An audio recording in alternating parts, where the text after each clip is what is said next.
So if you're overthinking a lot and so many things are going on in your mind and you're not able to take the action, then you should read this book, How to Stop Overthinking Forever by Ritvik Singh. Listen to this and for sure you will start taking the action. Don't want to confront. Sorry.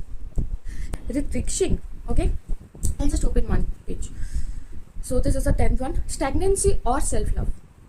Today it's all about self-love. Wow. Healing doesn't come to you. You work towards it, one step at a time. During the lockdown, I gained a lot of weight. I was not exercising. I was scrolling all day long. I watched all the sitcoms available on the internet. When the lockdown was about to end, I looked at myself in the mirror and thought, there is no way I can go out like this. I had not shaved my beard in months. I had not gotten a haircut. I was a mess. For the first 3 months after lockdown, my best friend kept convincing me to go to the gym with her. I would say things like, I don't have the energy for it. I was wasting all my energy on doom scrolling. I don't feel nice in the gym. I felt amazing at the gym. I just didn't want to go. I would rather do brisk walking. At least that would change the topic. I'm not in the right state of mind for working out. I was overthinking all day about my weight. I love myself the way I am. I thought I could use the self-love as an excuse to not work on my body. When you're stuck in a routine, healthy or unhealthy, your brain keeps convincing you that staying comfortable is the most important thing in the world. That's very true. And there is no comfort in change, only uncertainty. So even though I was smart enough to realize I was getting obese and needed to work on my body, my mind was becoming my worst enemy and trying to find ways to tell me that I didn't really need to work out. Yeah, that happens with me. What I do, if I go to gym, I'll go regularly.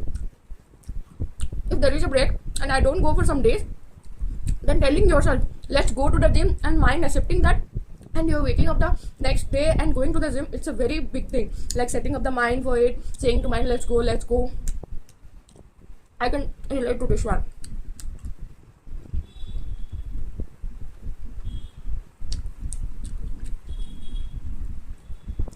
This is what overthinking does to you. You know you need to change something, but the more you think about it, the more reasons your brain gives you to remain where you are, to remain stuck.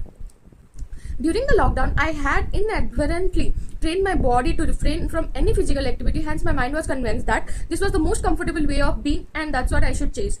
This was my brush with feeling helpless. I refrained from looking at my body in the mirror because it broke my heart. This was just another way of avoiding reality, and continuing to live a lifestyle was slowly eating me up. I realized I would do anything to avoid working out. I would watch hundreds of YouTube videos looking for motivation. I'd call my friends looking for motivation. And honestly, I knew I had to work on my body, but I simply couldn't figure out how to stop overthinking about how to make my body better, actually work on it.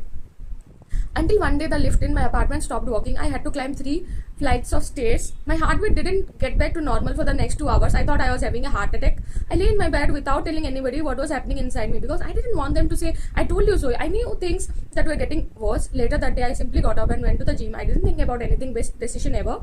I figured that overthinking leads to a cycle of analysis paralysis, and you keep overthinking, but don't take any action. You keep worrying about the problem at hand to the point where you don't actually end up doing anything to solve it. I was thinking so much about my increasing weight that I forgot that overthinking it was not reducing it. I was binge eating because of anxiety. I was looking for an escape from the same thing. I was trying to avoid junk food. I was hoping to find a solution by overthinking my weight when the solution was right in front of me all along. I just had to get up and go to the gym. Overthinking is not analysis. Overthinking is not productive. Overthinking breeds stagnancy. Sometimes all you need to do is start working. Start working before your mind can convince you it's easier to stay where you are, the way you are. Start working before your overthinking takes over you. Not all your thoughts deserve your attention. I was constantly fooling myself by saying that I loved myself. That's why it didn't matter how my body looked, but in reality, I didn't love myself. I didn't like how my body looked. I couldn't even look at myself in the mirror. It took me years to understand that self-love is not about changing yourself for the better. It's not about staying stuck in the toxic loops and finding ways to romanticize the issues you don't want to confront. Sorry. Self-love is about being kind to your body and mind, knowing that your well-being is a priority, not an option. It's in respecting your body enough to keep it healthy. It's in respecting your mind enough to not overthink for hours. It's in breaking the pattern. Self-love is in allowing yourself to change things about yourself that you can't seem to get comfortable with. The things that make you feel bad about yourself. The things that are affecting your confidence or health.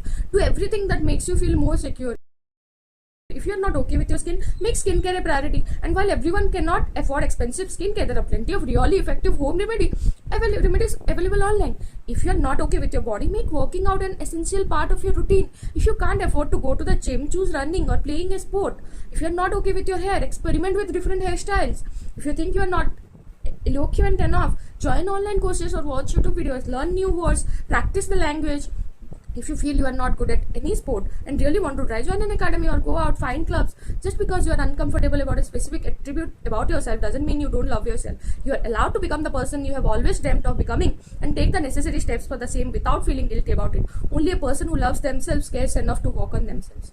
Another reason why the entire idea of forcing yourself to be happy and content the way you are doesn't work in the real world is because humans are not islands. We don't exist in isolation. There are rules, some really unfortunate and unfair, but we can't ignore their existence and we can't run away from them. Based on where you live, there are beauty standards, models, actors, influencers reinforce them. Unrealistic body standards are normalized. Pretty privilege is real.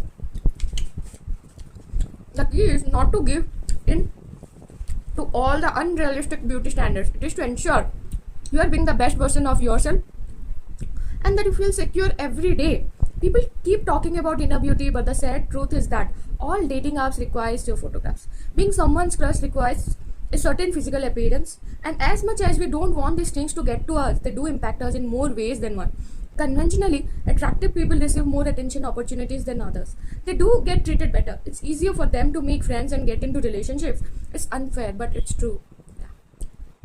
Every time you see posts by the influencer, you wonder how to look like them. You start being critical of your natural features. You compare yourself with everybody on the internet. The protagonists of the movies don't have acne or stretch marks. They speak perfectly and they hate flaws beautifully. Flaws beautifully, not flaws. Flaws. There is very little representation in the media of how most people look in real life. The truth is that this might change, but it's going to take a long time. Here is what you need to understand.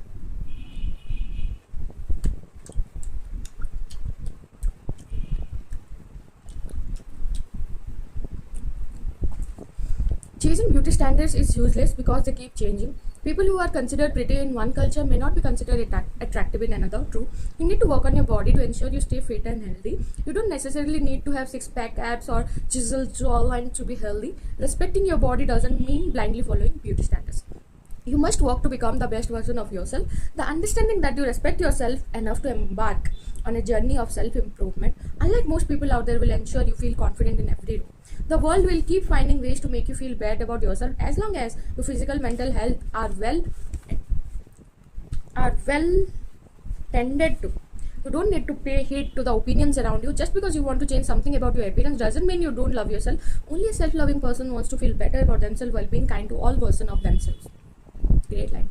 Capitalism thrives on making people insecure about themselves. Please know that your worth is not determined by how similar you look to an influencer, actor or model. How you feel within matters more than how capitalists are determined to make you feel. If you're working on yourself and know that you're physically fit and taking care of yourself, nothing else matters.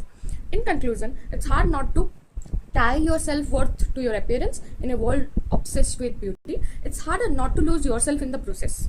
But every time you choose progress over perfection, knowing perfection is I. You sow the seeds of confidence within yourself. Very good one. Love it. Thank you. Sometimes what we think is we only go through certain phases of life, but there are many people who goes through the same situation. But what makes them different from us is sometimes we don't take action, they take the action. How they took the action, what motivated them to take the action. So by reading this one, we will be able to do the same or something different. So that's what I like about this book. Come and read if you want part 2. Thank you. Thank you for watching.